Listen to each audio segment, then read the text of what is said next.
Yo, what's good, Spirit Squad? As always, it's your boy Dre, and if you like what you're watching, make sure to click like on the video, subscribe to the channel if you haven't already done so, and make sure to hit the video description because that's where all of the relevant information is going to be. It's going to have contact information, other group information like Discord, Facebook, and Reddit. It's going to have deck lists, and anything else you may need to know. Oh, also, we finally got our merch in, so check out the Rattlechains t-shirt. There's also hoodies and a surprisingly sturdy coffee mug.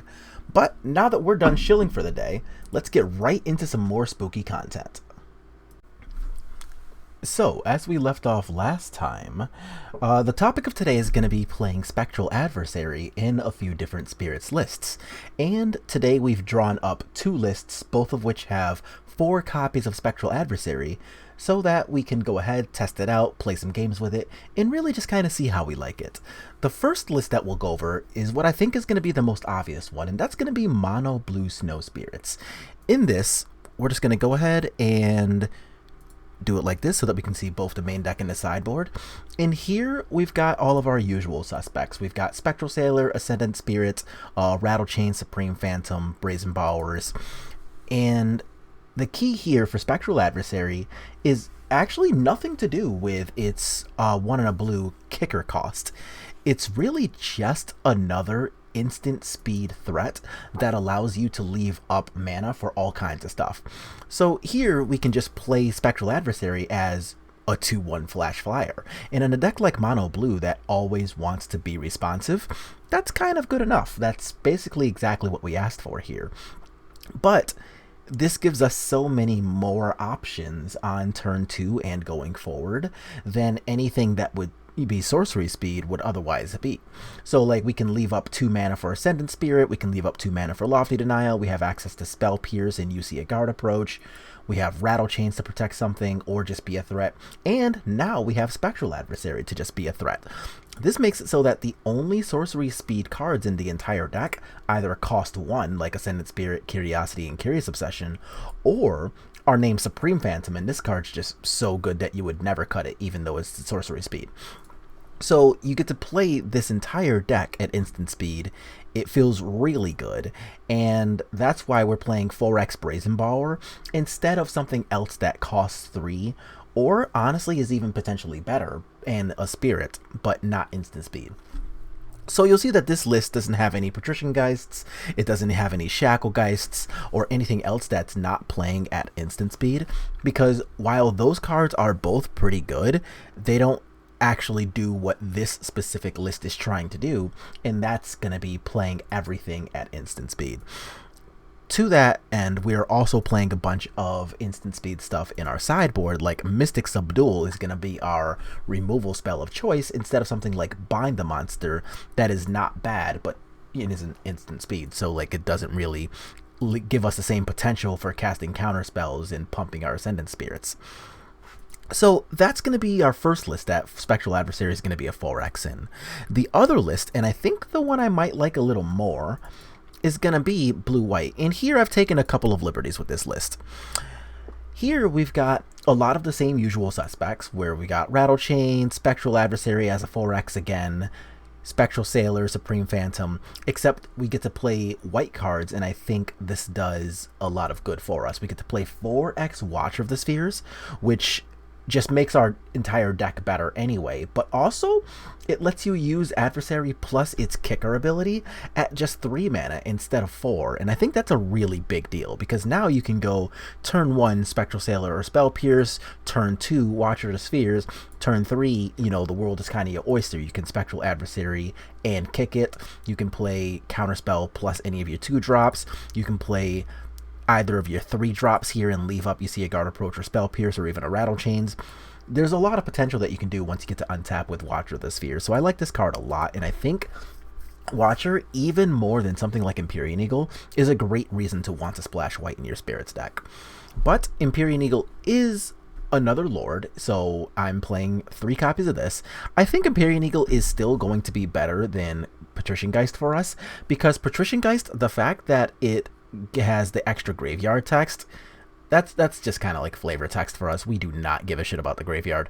So having a 2/2 instead of a 2/3, even though it's an extra color, I think Empyrean Eagle is still just like leaps and bounds better than Patrician Geist is for us. And since this deck isn't trying to play Curious Obsession or Curiosity, that allows blue-white to play things like Kira and protect our creatures. So I think Kira is a really big addition to this deck. I think it's going to end up just being really solid, and it'll make it so that we have a lot of options for protecting our own cards. Like we have Rattlechains, we have Kira, now we have Spectral Adversary, and that's on top of all the counter spells too. We have Lofties and Spell Pierces and 2 copies if you see a Guard Approach. Great times all around. Also, I think I like what white offers to us in the sideboard, because as you notice, most of the sideboard cards here are white. I've got 4 copies of Portable Hole to help with all of the aggro decks. This also helps with all of like the random bullshit that things like Dreadhorde Arcanist and Darcy decks are doing, so I like Portable Hole.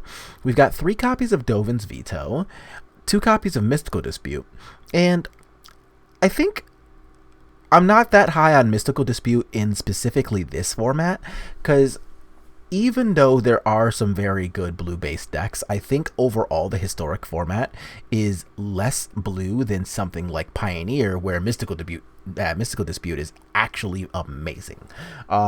So I think I would rather play like 2 of these and then 3 Dovin's Veto, because these will still help with things like Indomitable Creativity and other spell-based decks. But Mystical Dispute is just like fine. We've got a full 4 copies of Skyclave Apparition, and this is going to help with a lot of the aggro decks in the format. Green-red aggro is still one of the best decks in the format. We've got things like Mono-black is making a comeback. There's a black-white Aura's deck, a blue-white Aura's deck, a mono-white aggro deck, a Bance-colored Angels deck that plays 4X Collected Company, and we just don't really want to look at their big flyers. And Skyclave Apparition handles all of those things pretty neatly, so I do like the full 4 of this out of the sideboard here. And then the last 2 spots are going to go to copies of Settle the Wreckage, and this is just going to be like, you know, your catch-all, but we're one of the few decks that actively really wants to play at instant speed anyway, so the fact that we're holding up Settle the Wreckage mana in this deck will mean basically nothing to most of our opponents, because like Settle the Wreckage mana is the same as mana for literally anything else that we want to do.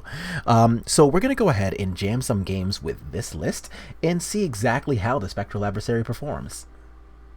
One eternity later. Alright, looks like we have a live opponent. Nice. So we don't get the die roll here, but we are going to see our first opening hand, see if anything is nice and exciting. Hopefully this is a matchup in which Spectral Adversary actually, like, you know, matters. So that'd be kind of nice. This hand is not it, though. One-landers are pretty bad, and we got one of our only 2 off-color lands. Oh, come on, deck. Not like this. So I'm going to go ahead and ship this Lofty on the draw and keep a bunch of our decent threats. Hopefully we can draw either a island or a Hallowed Fountain. That was neither. And let's see what that mountain's going to do for our opponent here. Alright. Mountain Island. So if we draw another land, this Spell Pierce might actually be pretty good, though. So this, I don't know, could be Phoenix or something? It looks like it probably is Phoenix, so I'm actually going to Spell Pierce this Looting. So I don't necessarily know that they don't have just like an expressive to unload on us with next turn or something, but fuck. Alright, so it looks like it is Phoenix. Oh, Jesus. Well then. Let's try to just unload with Supreme Phantom and see where we can go from there. Another land, that means we can Watcher plus Rattlechains. If it's not, okay, there's the expressive we talked about. We can Watcher plus Rattlechains with a land. We can protect with Rattlechains if we don't draw land. Shacklegeist is actually pretty decent against this. Okay. Yep. I don't know why that happened, but we will take the paid actor. Okay, we will play our Watcher. And we're at 14, so I'm actually going to attack with the Supreme Phantom here and kind of disguise the fact that I might have a Shacklegeist for next turn. If I were to hold up the Supreme Phantom, then that kind of telegraphs that I probably do have something to use here. Shock? Oh, that's not bad. So I'm actually going to put in a Rattlechains and not the Spectral Adversary. So let's protect that. This is going to become a 3/3. Shock is going to have its text basically ignored. And they're just going to cast an Arc Light. Okay, that's fine. Options we have. We can double block the Stormwing entity. We can block Arclight Phoenix with just Rattlechains. We can do neither. That is on the table. I think I'm going to choose the route of just Rattlechains. Or let's think about this. I am currently looking at 6 damage next turn, assuming no creatures interplay.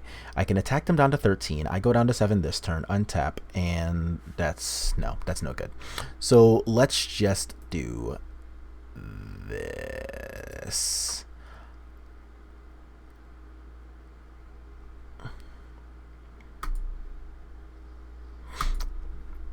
Okay.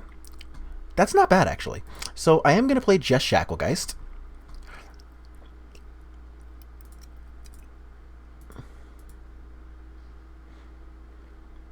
And we're going to actually tap this in their upkeep just to make sure we are not looking at any shenanigans. There. So now they can have all the spells they want. The Stormwing still can't attack. If they have access to the Phoenix, then I don't mind putting in both Rattlechains and Spectral and tapping down Phoenix, untapping and kind of unloading here. Ooh, them pitching 2 lands is pretty good for them, though, not gonna lie. So Stormwing, again, pretty annoying, but what can you do? Here we've got 3, 4. Oh, okay. So I am just gonna jam.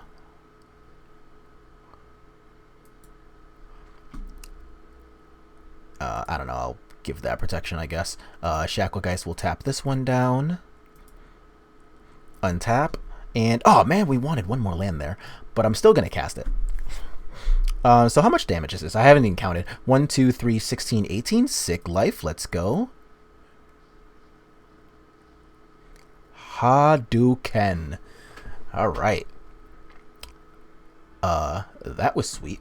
So against the Phoenix deck, we're going to put in 2 of these, and kind of leave off on everything else. I am not typically excited about all of the rest of the stuff going on here.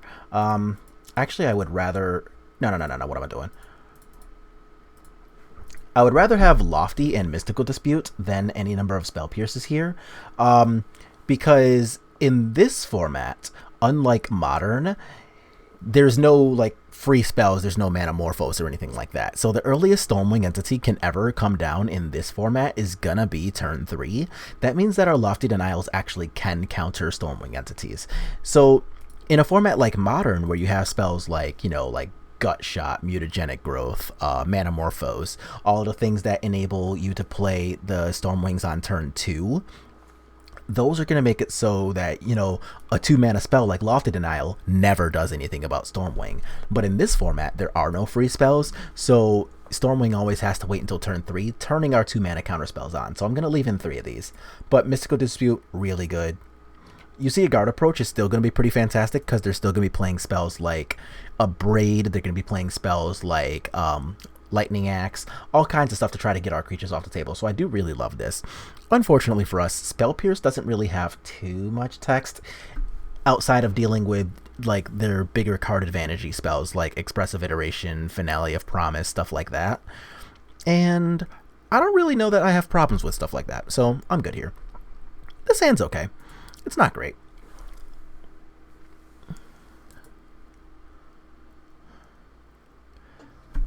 So let's see. Our turn 1 is going to be Spectral Sailor. Turns 2 forward can all contain Shacklegeists to kind of threaten board control. And it's good that we have 3 of these in our otherwise lackluster hand, because we expect our opponents to come at us with a bunch of removal. Like, we expect Lightning Axes, they probably have Anger of the Gods, all kinds of stuff that is going to be honestly pretty annoying for us to deal with. But I don't know that I really wanted to mulligan this hand, because with a land or 2, this is pretty playable. But I'm doing some serious finger crossing here. Like, this is not an especially good hand. This is just an acceptable hand. And even that's kind of debatable. This hand's like medium acceptable, I guess. So is this a Faithless Looting? What are we doing? Nothing. Okay. So I do really want a white land because I do actively want to play that Watcher of the Spheres. That seems like some good times for us. Okay. If you want to spend an entire card on my Spectral Sailor, you are allowed to do that.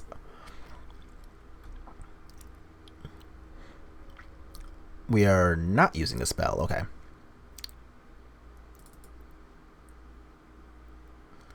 If they use a spell here, I will cast Watcher. They did use a spell. Okay. So let's see if I can actually find a way to untap with this thing.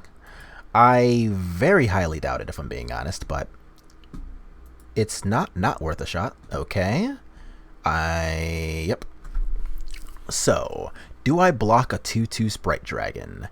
I think the answer is no. So, upsides to blocking are that, of course, I get their threat off the table. However, ooh, Demi-Lick. Okay. That's pretty sweet for them. Oh, they're actually not even going to fuck around. All right. They're neither going to fuck around nor find out. Here, I can just cast a Shacklegeist.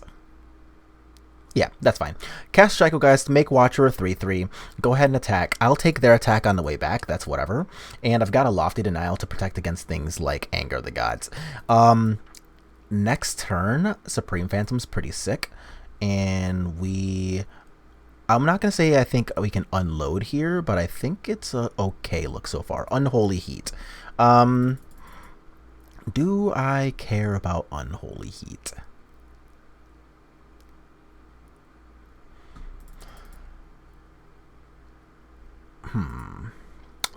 I think the answer is actually no. I think I just let that slide. That's fine. You got it, opponent. So they get to go ahead, slide in for 3. I can untap Supreme Phantom. Opt, I don't care about either. But if they find a blue land, they can try to cast their Demi-Lick from the graveyard, and I will be very happy to cast Lofty on that. So I want them to dig for and find a blue land so that we can counter this Demi-Lick and kind of waste their entire turn other than killing our Shacklegeist. But they will get to slide in for 4, but I do have a backup Shacklegeist. Okay. So countering Demi-Lick is sick. Hopefully they don't have a Phoenix as well. That would be really obnoxious.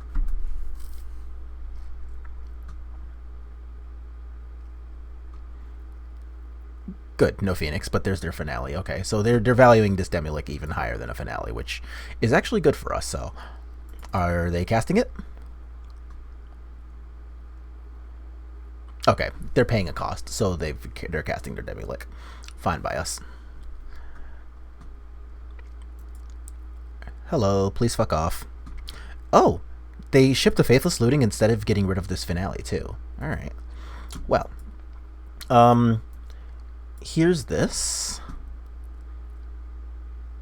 Here's this. So this line is not good against exactly a copy of like Anger of the Gods, but oh man, other than that, pretty much everything else is taken care of here. So let's go ahead, end our turn, and I am going to tap this down with one of these, leaving up our 3/3 in case they do play like another Sprite Dragon. This way I have like an effective blocker here. And Anger of the Gods really sucks. Magma Spray I do not care about.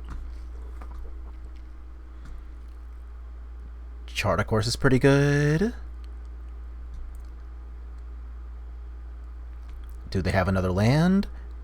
They do not. So they still need to find another land to play that Demi-Lick out of the graveyard, and they don't have any Phoenixes. So right now, oh no, they found it. Whatever are we gonna do? Okay, let me stop. That actually is pretty annoying. Like, I'm just kind of talking shit for the sake of doing so, but realistically, that actually is medium obnoxious. So what's in their graveyard? Magma Spray, Looting, Charter Course, and Opt. So things I can do. I can go ahead, attack for 3, take him down to 9. I could also attack with all 3, take him down here, but that's really bad because this thing's already an 8/8. So what I would rather do here, attack for 3, take him to 9, see what I can draw on the way back, have my Shacklegeist be able to tap down their Demi-Lick, not worry so much about this.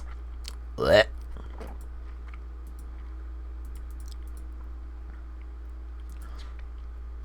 So let's actually see how else they tap. Because if they tap out of mana, then I don't care about the Demilick so much. But if they leave mana up so they can cast something out of their graveyard, then I'm actually going to tap down this Sprite Dragon and... Oh, that's really good for us. So the thing with Demilick is that when you attack with Demilick and you exile something from the graveyard, you still actually have to pay the mana for it. So them casting Faithless Looting now straight up tells me that they don't plan on casting anything out of the graveyard. That actually lets me tap down their 10/10 and not care about their 4/3. So that's really exciting. If this thing casted the spells for free, then that'd be super different. And they went down to 7? Opponent?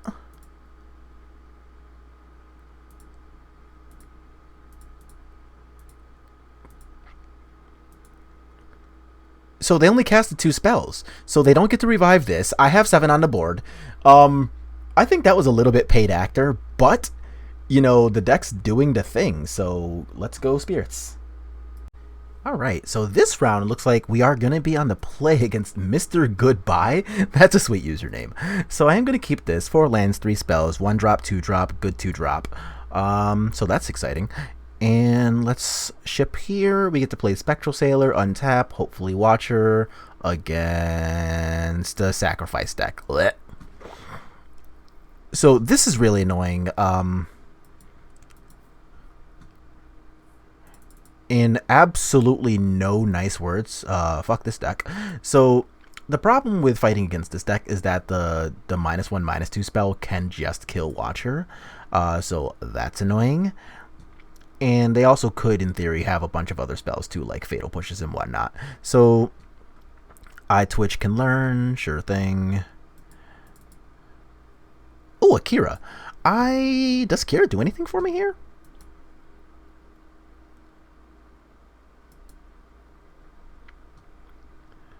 I don't know whether Kira does anything for me here, but to be honest, I don't have to let them block, so I'm not going to. Alright, take damage. So let's see what this deck's trying to really do that can handle our attacks here. Because obviously we're going pretty ham right now, so let's see. Bastion does not do them much good. Because they don't have a sacrifice outlet, so they're actually not really gaining life. And because of Shacklegeist, I don't have to let them block either. So I'm going to get to go ahead, play both of these. And I'm actually just going to play them now to pump my Watcher. So I'm going to, once again, use my new creatures to tap down the Twitch, attack them for 4, 8, 9, take them down to 5, and they pack it up. All right, let's go.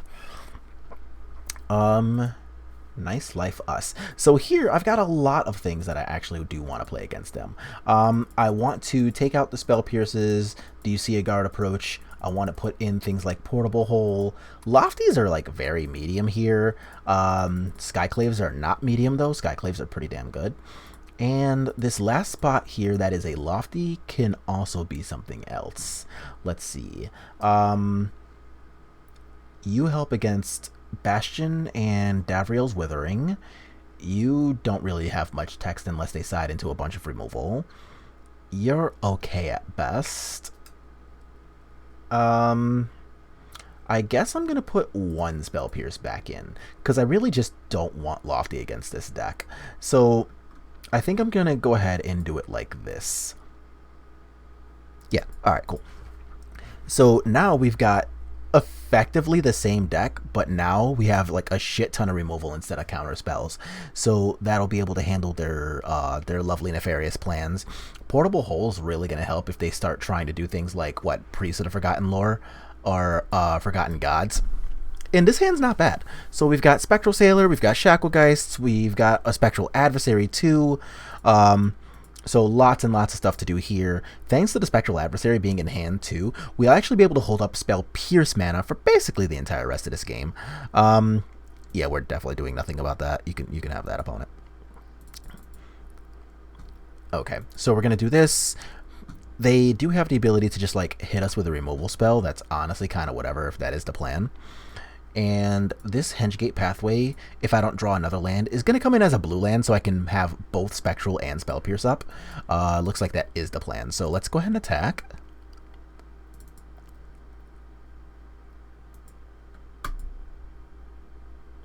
Boop. Okay, cool. Opponent has successfully been booped.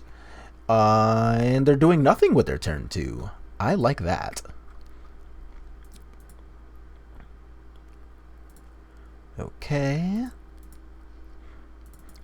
Are we doing something or nothing? What do we got, opponent? Hopefully this isn't just like a crazy-ass Mayhem Devil turn. Village Rites. Okay. Awful and annoying, but I can do nothing about that, so go ahead and draw your 2. And I'm just going to jam Spectral Adversary here. This makes the best use of my mana. Oh, hell yeah, let's go. Here I have Shacklegeists plus either Spell Pierce or Spectral Sailor, so I do like that. So I am gonna do exactly that.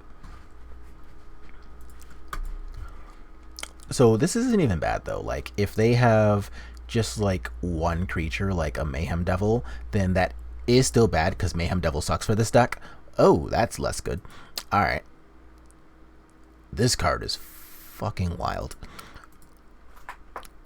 So luckily all of our shit flies though, so like Sedgemoor Witch, actually this is one of the few decks that actually can I'm not gonna say not worry about Spectral or Sedgemoor Witch, but we have one of the fewest set of worries about Sedgemoor Witch. Like a lot of decks do much worse than us against her because all of the ground pounders she makes are a pretty big deal.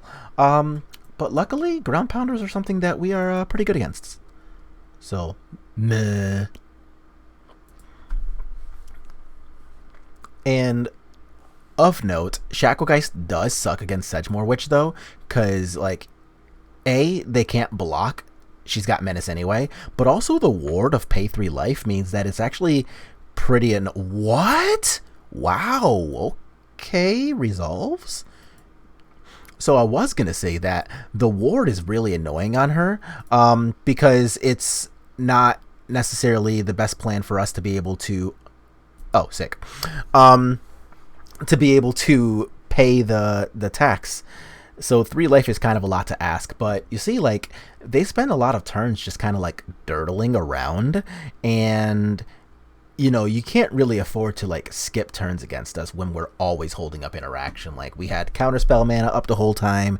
They didn't know that we didn't have counterspells in game 2, but we were still able to kind of press our advantage with us having the Spectral Adversary and them essentially doing nothing with turn 2. For all they know, we could have had a counterspell that entire game, and we did actually have the Spell Pierce the whole game, but having the additional instant speed threat in the Spectral Adversary gave us the ability to kind of curve out with all of our cool stuff, like turn 1 Spectral, turn 2 Spectral, turn 3 Shacklegeist plus hold up counterspell or another creature, and as y'all see, all of that worked out real good. So even though we haven't had to actually kick the adversary yet, having an additional instant speed threat has been fucking gas.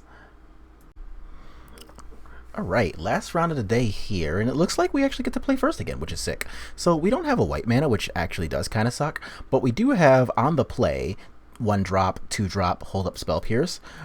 So I'm pretty excited about that, and if we draw a white source, this is actually insane. Luris means that I have no fucking idea what they're doing. They could be really anything. They could be Dreadhorde Arcanist, they could be Auras, they could be the... okay. Black, green? Thoughtseize. I actually will... I think I'll actually just... No, I'll Spell Pierce it. I was going to say I could just, like, put in Spectral Sailor, let them take 2. Ooh. Well, this just got a lot more exciting. So if we get to untap with this Watcher, then we can kind of unload. Gilded Deuce is not bad. So, oh man, we actually get to do this thing. So what I'm going to do here is actually attack for 2, set a stop in their upkeep. In their upkeep, I'll get to Spectral Adversary, take this Gilded Goose out, and if they're going to be playing some, I don't know, relatively crazy-ass turn that involves... I don't know, just the need for 3 mana rather than 2, then I will have phased out their mana and netted myself a big creature, a 3/2 flyer in the process. So I will auto pay here.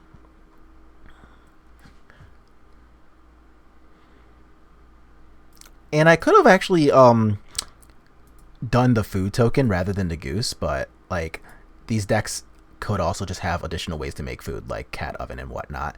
So I don't mind doing this. This also gets rid of a blocker on my turn too. So all right, yeah, I've talked myself into approving of the goose play. So that was actually pretty freaking sweet. I have not gotten to like shut down a mana dork yet, so that's exciting. Okay. So now we get to just like absolutely fucking unload here, is what you're telling me, Duck? Let's go.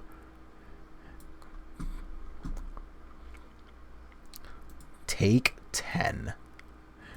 And here I'm going to shut down their mana again with the Shacklegeist. So untap.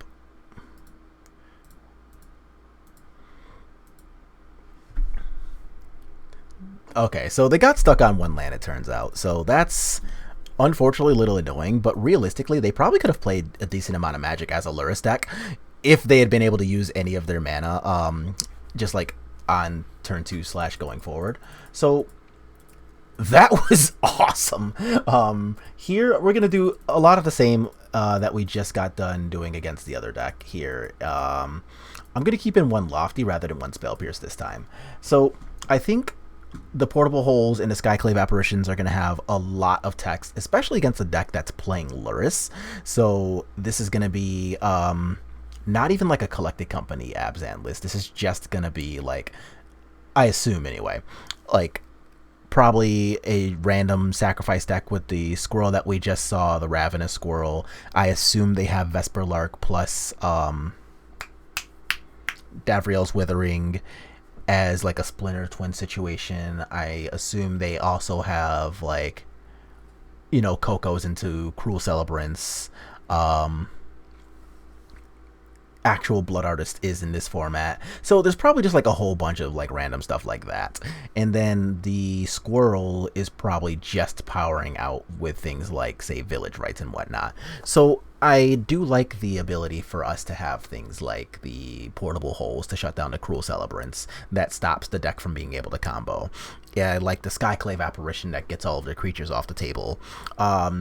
And then, as we saw, like, we have the ability to kind of control what their opponent's creatures are doing if they try to lean in too heavily on a mana dork like a Gilded Goose. So we got to use our Spectral Adversary to shut down their mana. That was really, really sick. We got to use Shacklegeist to turn it off for another turn and essentially keep them locked into their 1 mana on their Greedy Keep for, well, the entire game. And, yeah, looks like they're probably a little flustered because they are taking a while to sideboard. But that was already kind of cool, right? We already got to see the Spectral Adversary winning. And as of right now, we have no idea how much Magic they could have played with 2 mana. So they could have... They could have played like a Priest of the Forgotten Gods and then like absolutely Shrek'd us if they had access to a 2nd mana at any point. So I will be pretty happy to put this back. And wow, that sucks because this hand was great. I was definitely keeping this. So we were going to put back one of the Spectral Sailors. We got to play like 1-drop, 2-drop Skyclave Apparition. So like this hand was also going to rock pretty hard. But hey, level up, right? Let's go. All right, so takeaways for Historic. Clearly this deck performed pretty well, and we fought against 3 decks with mostly different themes. We played against Blue-Red Phoenix, we played against the Black-Red Sacrifice deck, and we played against an Abzan combo list. And our deck did really cool things against all 3, right? Like, we just overwhelmed our Phoenix opponent with just like counter spells and being able to control their flyers by tapping things down, doing appropriate blocks, and just kind of generally knowing what we're doing in combat. And that worked out pretty well, even though they got to do things like reviving Phoenixes and Demilicks, and we have no graveyard hate, and we were still able to navigate those games pretty easily. Against the sacrifice deck, we just got to, you know, like side into a deck with decent creatures and removal, and we got to kind of outpace the removal they could have had by just playing things like Kiras and Lords and stuff, so that worked out pretty well. And of course, against the Abzan combo deck, they got a little greedy in their game one. We got to really punish them with the combination of Spectral Adversary and Shacklegeist under Mana Dork, and that kept them off pace for basically that entire game. And as y'all saw just now, like, after the ass whooping we gave them in round one, they didn't even want to fight in round two. So they were just all the way off of dealing with our BS. So all around, great times, right? So I'm excited to have Spectral Adversary as just another instant speed threat that allowed us to keep up counter spells so much. Like, we got to keep up our Spell Pierce mana basically the entire time we were holding up Spectral Adversary, and we got to progress our board on turns where we were not trying to use Spell Pierce. So that worked out really well because we got to attack more often and we got to get our opponents dead. The time that Spectral Adversary's kicker tech actually mattered, as y'all see, it mattered a lot. Like, we shut down their blocker in the Gilded Goose. We made them take like 7 or so on the turn that we did that. We got to follow it up with a Shacklegeist and press the advantage that the adversary gave us in the first place. So that rocked pretty hard. And again, like, I don't know if I can overstate the value of getting to have an instant speed threat that allows us to keep up counterspell mana all the time too. Like, this card I think looks really underwhelming, but as y'all saw, it performed pretty well in our first little go. And you know, this is our first time playing this deck, and we just got 3 relatively easy W's in a row. We ranked up to, I guess I'm in Diamond now. Yeah, and all around, great times. So that's going to be our historic video for today, and let me know what you think about our lovely historic list here. If you think you like what's happening, awesome, let me know. If you think I'm teching a little too hard against the removal with these copies if you see a guard approach, then let me know about that. Maybe I should be playing like a 4th Spell Pierce or another creature or something, who knows. Also, if you think I'm hedging a little bit too much towards creatures in this sideboard, let me know what y'all are playing instead, or if you're simply not trying to play blue-white, but instead you're playing mono blue or you're playing Bant. I'm a little curious as to what a lot of people are doing in the world of historic. But either way, if you like what you're watching, just make sure to hit like on a video, sub to the channel if you haven't already done so, and I will see y'all on the next one.